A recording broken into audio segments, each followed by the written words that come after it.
pain was incredible. I couldn't even describe it. I was thinking, oh my God, she can't die. I don't know what's going on, but there's something wrong with me. Survival is limited to probably 12 to 18 months. I was really scared. I didn't marry her just to be with her for 10 years. I married her to be with her until we both got old. Next, two medical mysteries that defied the experts. Little did Linda Charles know that when she got her first cavity at age 5, it would mark the beginning of a 50-year struggle with a condition that would baffle doctors and eventually consume her every waking moment. I absolutely had a sense of losing control of my life, that it was no longer in my hands. Then, Jennifer Gershman's very ordinary life is turned completely upside down when she gains a couple of pounds with very deadly consequences. I knew that was really serious. I was sure that I didn't have that. When illness strikes, we look to doctors to give us answers. But what if they can't? For these unlucky patients, diagnosis is a mystery.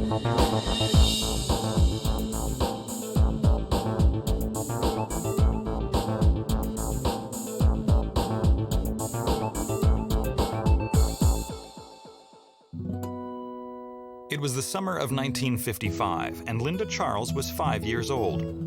As a child, she led a seemingly ordinary life, dreaming of a world outside of the Philadelphia neighborhood she lived in with her family.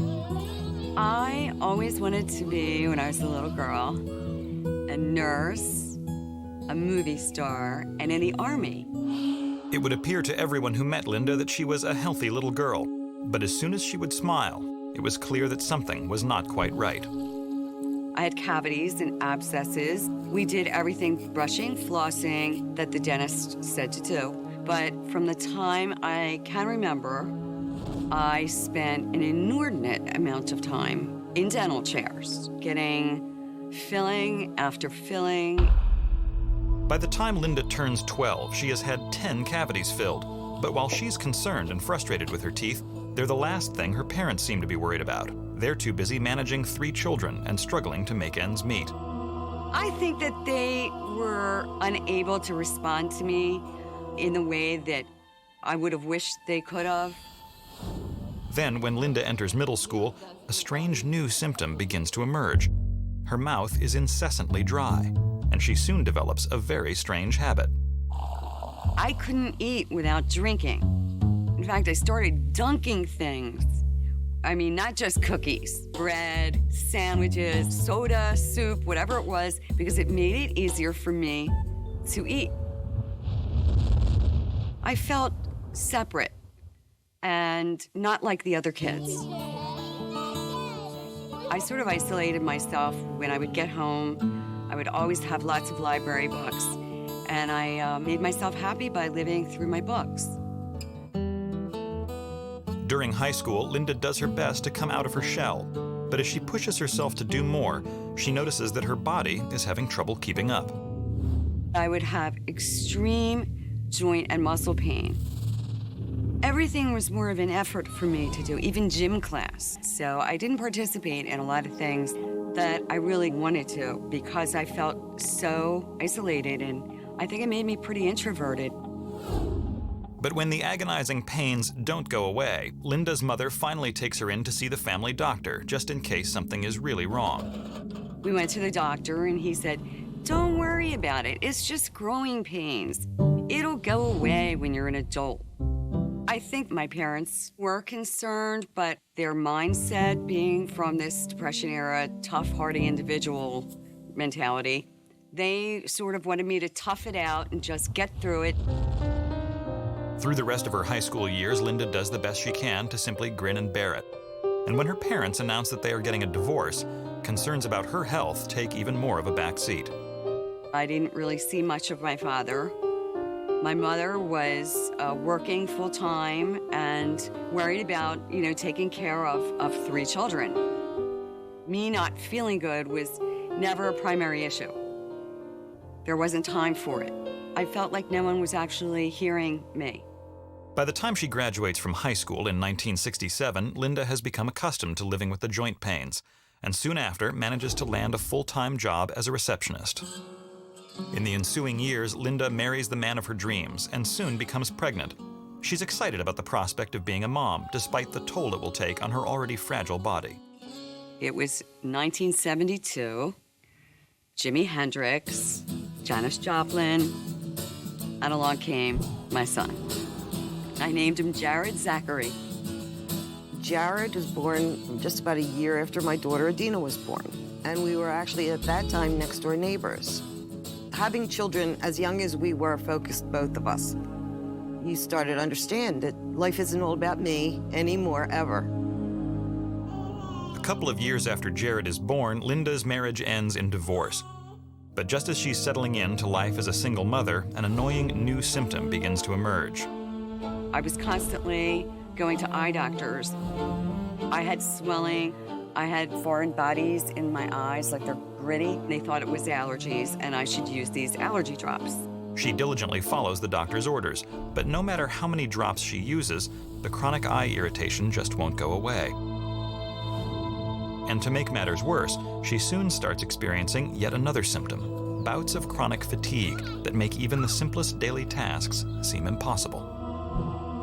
There were times that, as much as I loved him and wanted to play, I was just so fatigued, so exhausted, that I just didn't feel like I could fully participate. And I couldn't. I just couldn't do it. She was always tired, something always dragging her down. And she did see doctor after doctor, blood work after blood work, but there was nothing ever really definitive. I was seeing lots of doctors, and I wasn't getting any answers. I got the sense that the people were feeling I was making things up. While no doctor can identify the cause of Linda's pain, her life begins to unravel, piece by piece. I used to get fired a lot, truthfully, because if you're sick and you have a new job and you're out for a day or two here and there, within a few months, they say bye. I absolutely had a sense of losing control of my life, that it was no longer in my hands.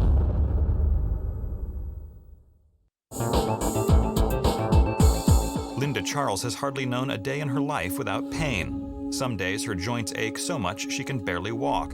Her eyes randomly swell, and no doctor has been able to pinpoint just what's causing the bizarre and seemingly unrelated symptoms. But when she became a single mother, Linda promised herself that despite her debilitating condition, she would do whatever it takes to give her son a good life. You sort of put aside those things that you think about or dream about for yourself in order to take care of your child. For more than 8 years, Linda juggles various jobs trying to make ends meet. But then, when she turns 30, she makes a decision that changes her life completely, when she enrolls in nursing school. In September of 1981, I found myself being a student. After 2 years, she graduates and quickly finds a job. Drawing on her experiences with her own illness, Linda pours herself into her work. She had a lot of empathy for her patients. I think that it made me a better nurse. People often had symptoms that weren't visible, but they were in pain. And I think that I was very tuned in to their emotional state. Linda musters the strength each day to put her pain aside and focuses on caring for her patients and raising her son. When Jared graduates from high school, Linda is feeling confident enough about her health to tackle her second lifelong dream. I joined the reserves of the Army Nurse Corps. Shortly after enlisting in 1991, Linda is sent to an officer training camp in Texas, where she quickly realizes just how strenuous the physical demands of the Army can be. But each time her legs feel like giving out or her eyes act up, she bites the bullet like she has many times before. I was amazed. I was amazed that she made it through basic training. I think that a person learns to compensate for a disability. I just kept putting one foot in front of the other until I crossed the line. Linda seems to be thriving in the military. But then, when she least expects it, a frightening new symptom emerges. The heartburn would feel literally like my chest was going to explode or implode. And No matter what I took, over-the-counter medication didn't seem to help that. Linda feels her world begin to spiral out of control again. She is losing weight like crazy, and even more alarmingly, her gastrointestinal issues seem to be making her other symptoms even worse. Doctors prescribe various painkillers, eye drops, and antacids, but frustratingly, none of them work. But at this point, Linda was being treated for so many different things. There was the eyes and the reflux and the stiffness. Nobody was putting it together as one cohesive diagnosis. Finally, after 2 years of service, Linda is feeling defeated. Unable to keep up with the Army's demands, she makes the extremely difficult decision to leave the military. She realized that she had to go out there and find the answers to her own health problems. The military wasn't doing it for her. When she's offered a civilian nursing job at the Department of Public Health on a base in Arizona, Linda happily accepts. Her son and his new wife, Sonia, have recently settled nearby, and it's a joy to be around family again. There was a tremendous sense of relief that I was with two people that I loved and I felt safe with. Despite the comfort of a less rigorous schedule, Linda is still burdened by terrible stomach aches and soon makes an appointment with the gastroenterologist at her new hospital. I was examined for gallstones, for a gallbladder workup because I just had so much pain in the area of the gallbladder. For the next 3 days, Linda anxiously awaits the results, praying that she will finally have a solid diagnosis. But when the findings come in, she's no closer to an answer. Her gallbladder seems to be perfectly fine, and her doctor can't offer any advice. That wasn't very reassuring for me to hear because I was in pain and I was miserable. Dejected, Linda tries to marshal on like she always has, but the joint pain, intestinal discomfort, and fatigue are beginning to overwhelm her. Now it's taking everything she has in her just to get to work each day. She would come home and she would lay down and she would have to rest. Every time I would go to eat, the food would almost regurgitate on me, right after I ate it, and I would get really nauseated and have just incredible burning sensations in my chest and my throat, and sometimes even in my mouth. Then, one afternoon in 1994, while in the throes of another bout of stomach pain, Linda shows up at the hospital for her shift. But the second she walks in the door, the resident ER doctor takes one look at her and insists on checking her out. And he said, "You look awful. Let me take your vital signs." And I was running a fever.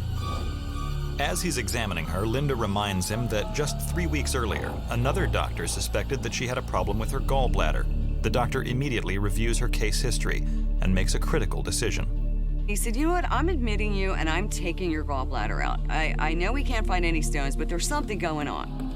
The medical team races to prep Linda for surgery, and in less than an hour, she's wheeled into the operating room.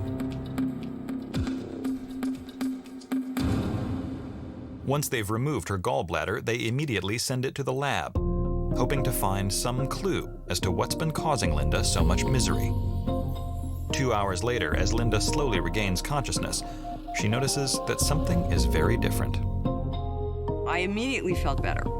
I really did. I think acutely, immediately, I got some relief.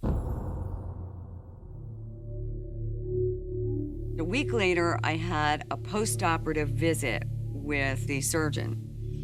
And he said, "Linda, I got this very odd pathology report." Linda is completely shocked when he explains that the tests detected a small hole in the bottom of her gallbladder.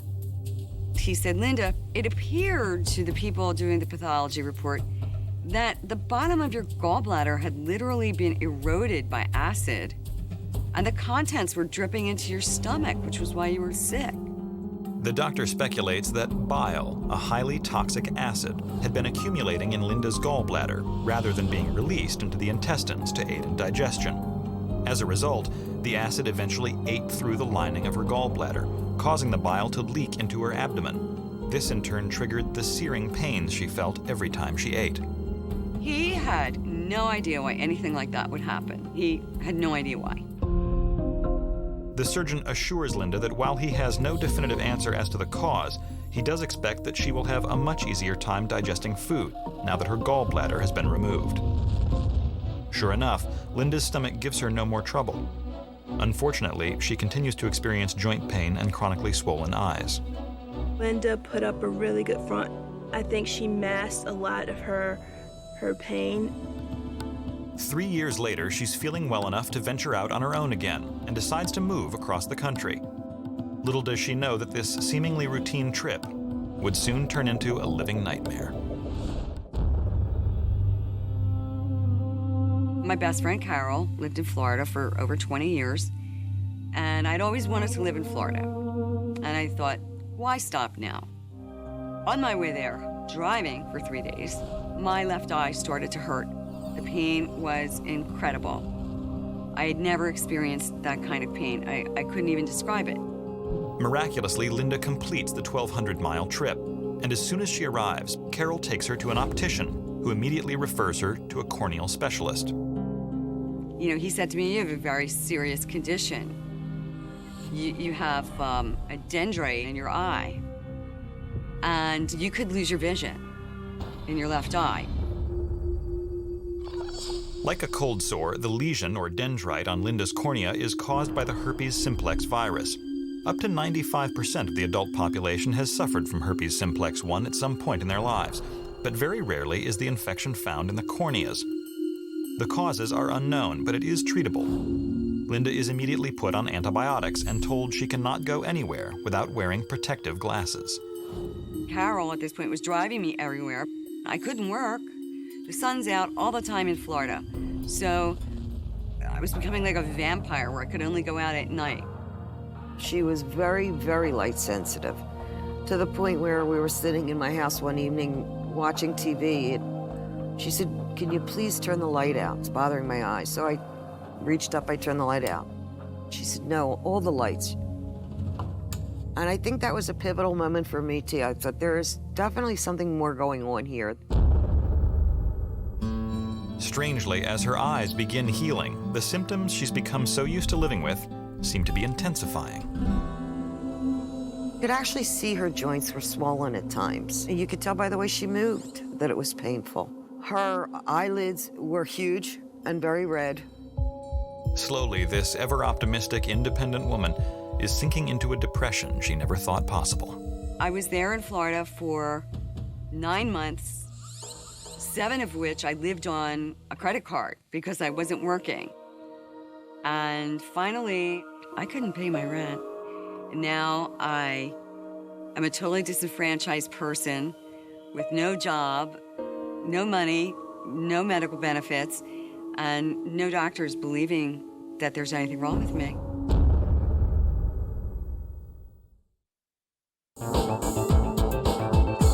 Linda Charles has been living with crippling gastrointestinal issues, agonizing joint pain, and chronically dry, swollen eyes for more than 30 years. As she recovers from a series of terrifying eye problems that almost left her blind, she's finding it increasingly difficult to keep up with the demands of her nursing career. And for the first time in her life, she's nearing a breaking point. The saddest thing that she said to me was, "You know when you want to have a really good cry?" And I said, "Yeah." She said, "Well, you know, I can't cry anymore. I have no tears." It was the most depressing time of my life, feeling like I had a heavy black cloak that I was dragging around with me because the depression was that disabling. Linda's eyes have become so light-sensitive that she can't leave the house. And since her move to Florida 9 months earlier, she's used up all of her savings. Overwhelmed, her only option left is to move back to her hometown of Philadelphia and pray that a fresh start will do her some good. But when she visits her doctors back home, they can't seem to find anything wrong with her at all. I was basically dismissed by them as needing psychotherapy, hormones, that I was a hypochondriac. You know, I just needed to go be referred to the psych department for therapy. Fed up, Linda decides to take things into her own hands and begins frantically researching medical centers in the Philadelphia area. Ultimately, she comes across Will's Eye Hospital and makes an appointment with ophthalmologist Peter Leibson. When I first saw her, Linda had joint pains, some dental problems, and Linda had some GI problems. All of these things combined made me think that this might be something more than just dry eyes. After performing a thorough exam, Dr. Leibson is convinced that there's more going on than meets the eye. Working on a hunch, he decides to run a few more targeted tests on Linda. First, he measures the function of Linda's tear film, the lubricating protective layer on the surface of the eye. We have the patient blink and open their eye. When they blink and open their eye, the tear film is spread across the surface of the cornea. The tear film breakup time is normally 10 seconds. If the tear film is unstable, it is maybe 1 or 2 or 3 seconds in a patient who has dry eyes. Just as Dr. Leibson suspected, Linda's tear film breakup is clocking in at only 2 seconds. Next, he performs a test to see how well her actual tear ducts are working.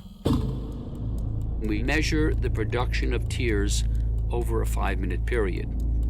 We put a small filter paper strip into the lower lid and have the patient close their eyes for a 5-minute period. And we can measure the amount of wetting of the strip in this period. Patients who have tear film wetting under 5 millimeters are suspicious.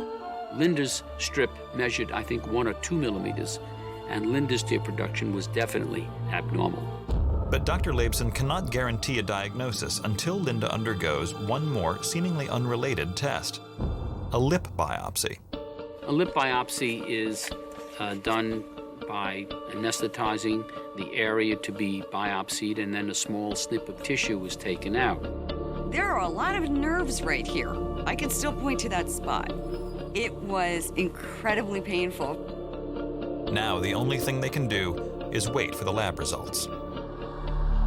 Well, there was a sense of impending doom waiting for the results to come back, mixed with a sense of relief because I'm finally going to get an answer.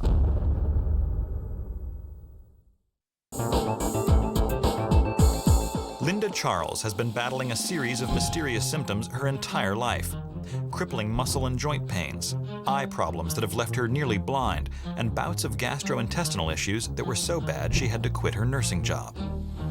Now, 50 years after she first started experiencing the bizarre symptoms, one doctor seems to have found a solid clue as to what's been causing this strange constellation of medical issues.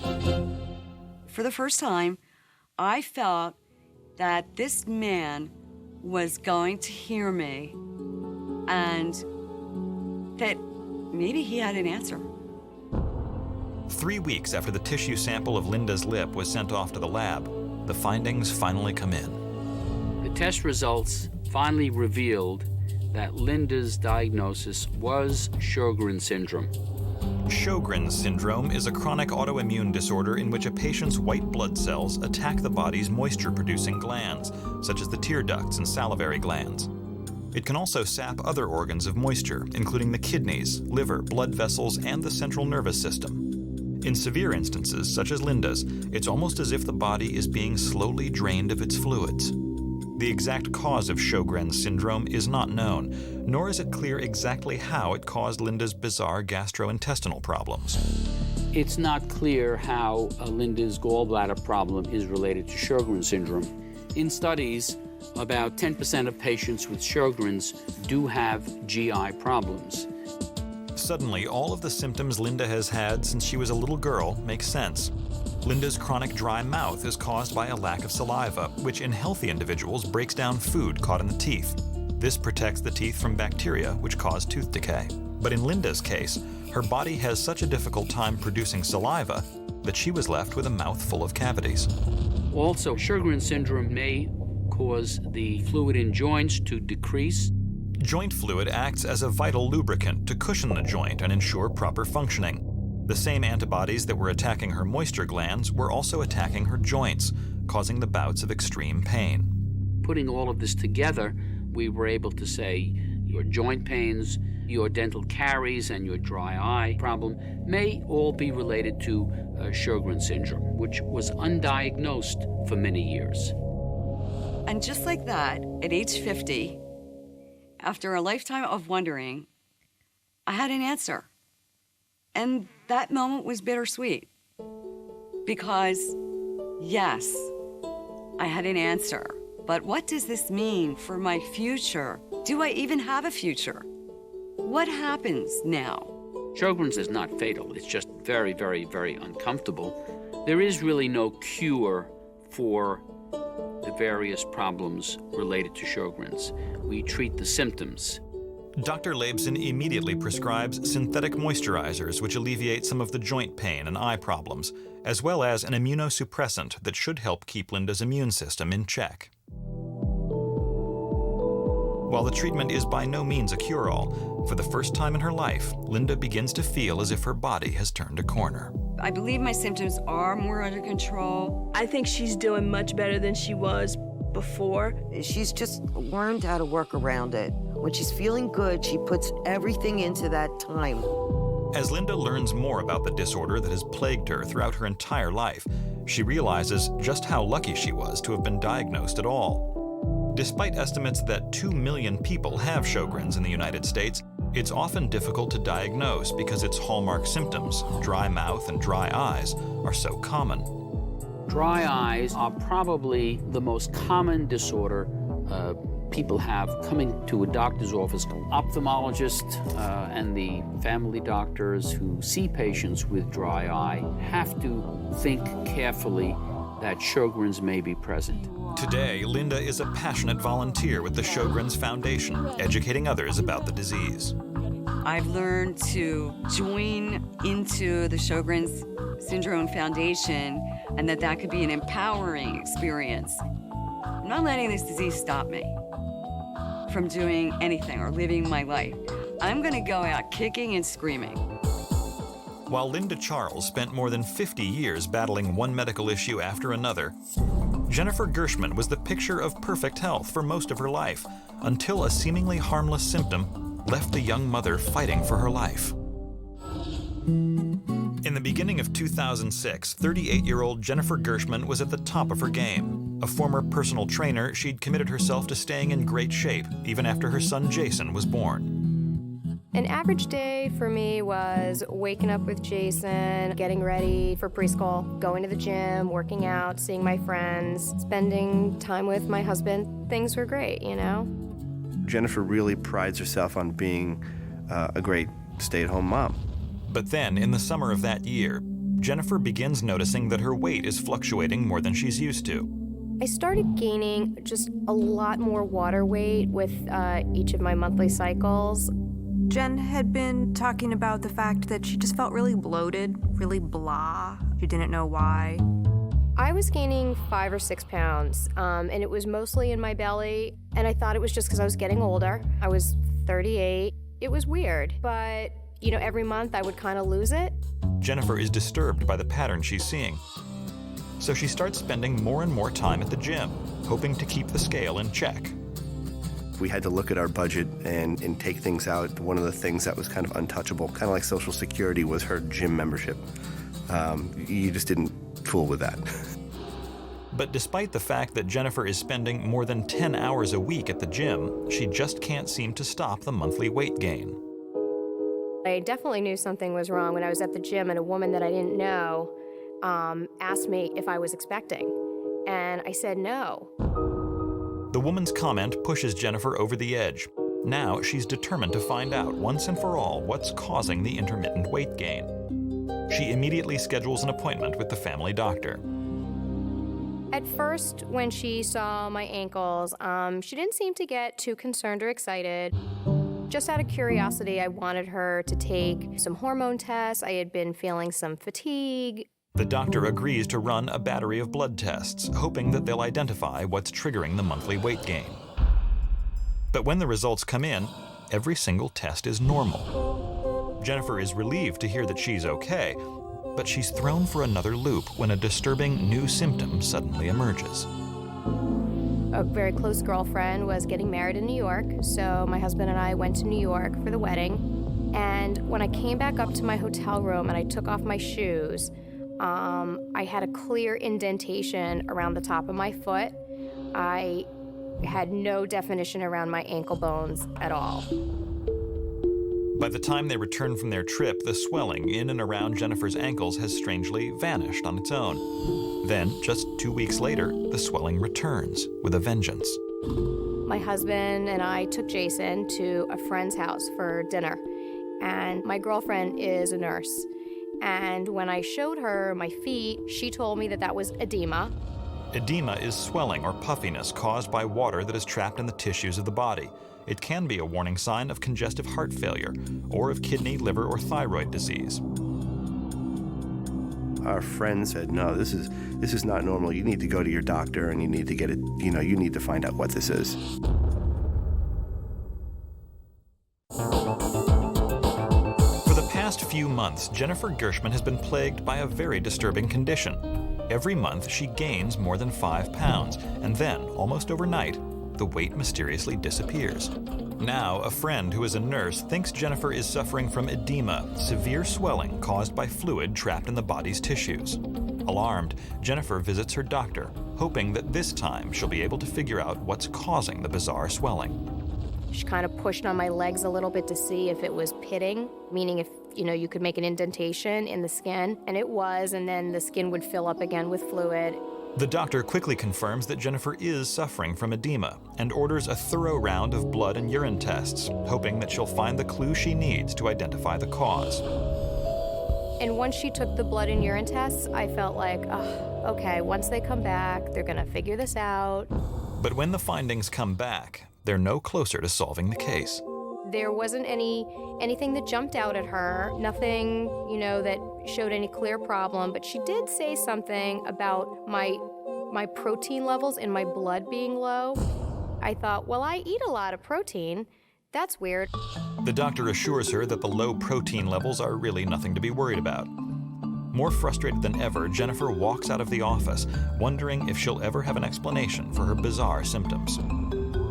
It just led to more confusion and more stress because, all these tests are coming back normal, but there's definitely something wrong with her. And when the fluid retention came back the following month, I was really frustrated. I would actually feel my belly shake. It felt like I was wearing almost like a fat suit. It felt like I just wanted to take it off. My doctor kept telling me to go home and put my feet up, but you can't. When you have a 4-year-old at home. Nice, 5 months after the edema first set in, Jennifer feels trapped in her body, and once simple tasks begin to require monumental effort. It was getting hard to kneel down if I wanted to kneel down to my son's level. That's where I really felt the tightness in my legs. I was miserable just about the way I looked, about the way I felt, and also I was really concerned.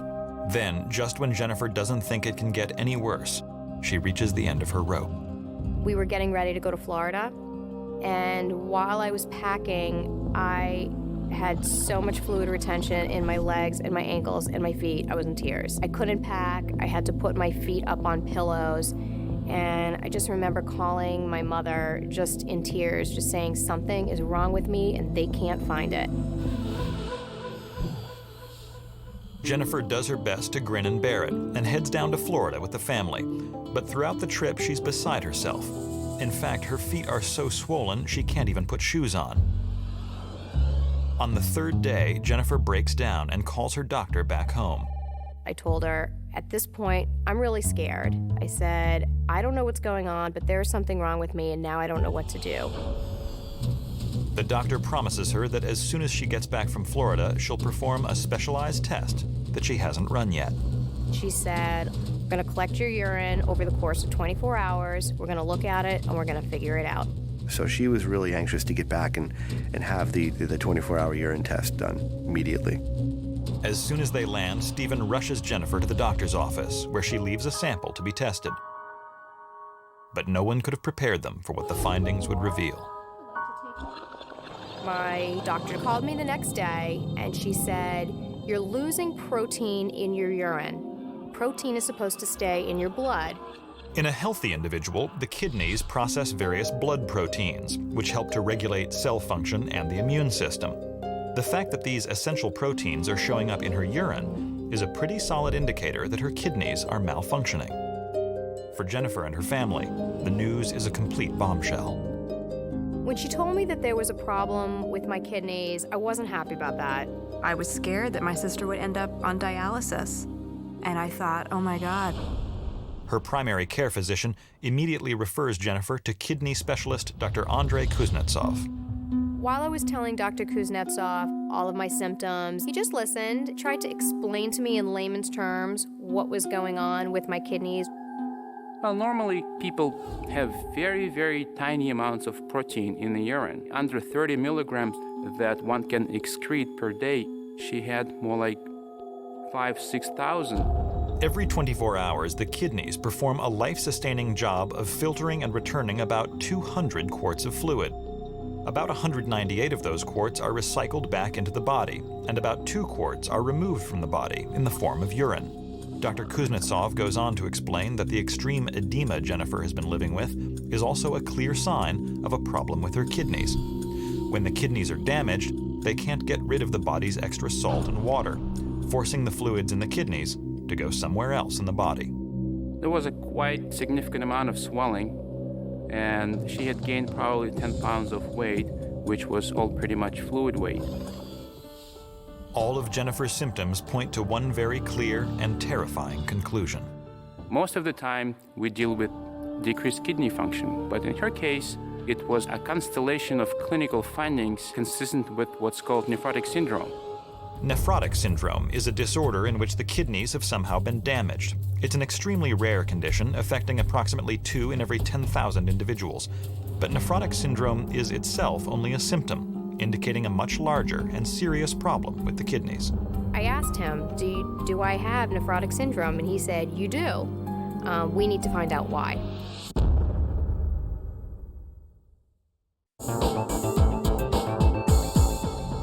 Year-old Jennifer Gershman has just been told that the bizarre symptoms she's been experiencing, excruciating edema throughout her body and high levels of protein in her urine, are all the result of a potentially life-threatening kidney disease.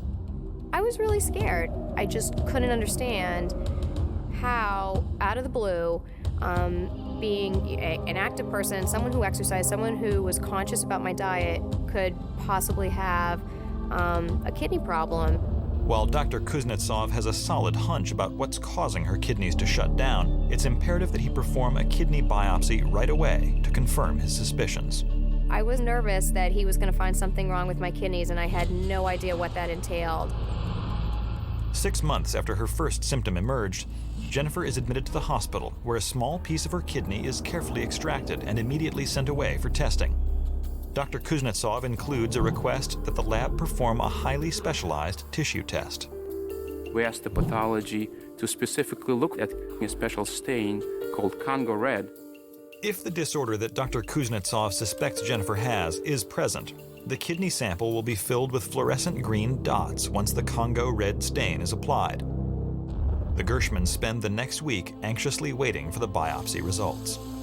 You know, you're trying not to think about it, you're trying to keep busy, but all you can think about is, when are the results going to be in? When are they going to call me? What are they going to say? Finally, 5 days later, Dr. Kuznetsov picks up the phone to call Jennifer and tells her the news that will change her life forever. It was found that the Congo Red test was positive, and it was positive for what's called amyloid. Jennifer had amyloidosis. Amyloidosis is a rare and potentially fatal disease that occurs when infection-fighting white blood cells created in the bone marrow are somehow converted into abnormal proteins called amyloids. These proteins in turn gradually begin to build up in the body's vital organs, like the lungs, heart, and, in Jennifer's case, her kidneys. As the amyloids accumulate, the body begins shutting down, like a car with a clogged engine. The exact cause of amyloidosis is unknown, and there's no known cure. Amyloidosis causes multi-organ dysfunction and eventually organ failure. The usual survival without treatment is limited to probably 12 to 18 months. The diagnosis leaves the Gershmans shocked and speechless. When Dr. Kuznetsov said that I had amyloidosis, I knew that was really serious. I was sure that I didn't have that. I was really scared. I didn't marry her just to be with her for 10 years. I married her to be with her until we both got old. So, yeah, I was pretty scared. But just when Steve and Jennifer think they can't bear any more bad news, Dr. Kuznetsov gives them a reason to hope.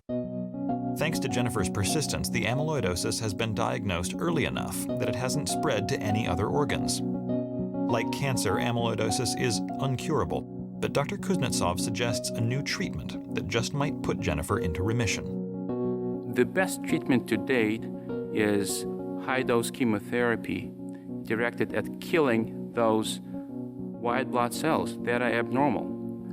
And this is followed by a stem cell rescue. This is when stem cells are infused into the bloodstream and they create the new healthy bone marrow. I was really scared. I mean, I was young, I had a young child, I had a really active life, I was coming up on my 10th wedding anniversary. Because the chemotherapy will completely wipe out her immune system, the smallest infection could be deadly. So Jennifer and Steve will have to temporarily move within 5 miles of the hospital, just in case something goes wrong. It's not just regular chemotherapy, it's high-dose chemotherapy, which means they essentially almost kill you. And that's really terrifying because, you know, I've heard stories of people having had the same treatment and not making it out of the treatment. When you hear that somebody needs chemotherapy and a stem cell transplant, you think, oh my God, they might die. And I was thinking, oh my God, she can't die. But before she says goodbye to her family and friends, Jennifer courageously throws herself a going-away party. Day before she went into Boston, we had a big shaving her head day. This was a good example of how Jen was dealing with this disease. In June 2007, 7 months after Jennifer's first bout of weight gain, the Gershmans tearfully say goodbye to their son Jason and check into the hospital. I would say the worst part of this treatment was being away from my son. He would say things on the phone to me like, "Mommy, I'm getting very angry, and I need you to tell the doctor to send you home because I really miss you." It's a long and painful series of treatments. But 2 months later, Jennifer is finally ready to come home. Jen did clinically very well, and we are hopeful that her disease will go into this durable and long-standing remission. She's losing a lot less protein in her blood. She's improving drastically. Today, Jennifer is required to check in with Dr. Kuznetsov every 3 months just to keep an eye on everything. While she'll never be rid of the amyloidosis, she is a survivor and plans to be around for a very long time. And cheese! I'm back exercising at the gym and keeping up with my son and doing all the things I used to do. My immune system has quickly rebounded. This whole experience, it really makes you not take anything for granted, from your family to your health to your friends. Life is not unlimited, and something as small as fat ankles can be a life-threatening disease.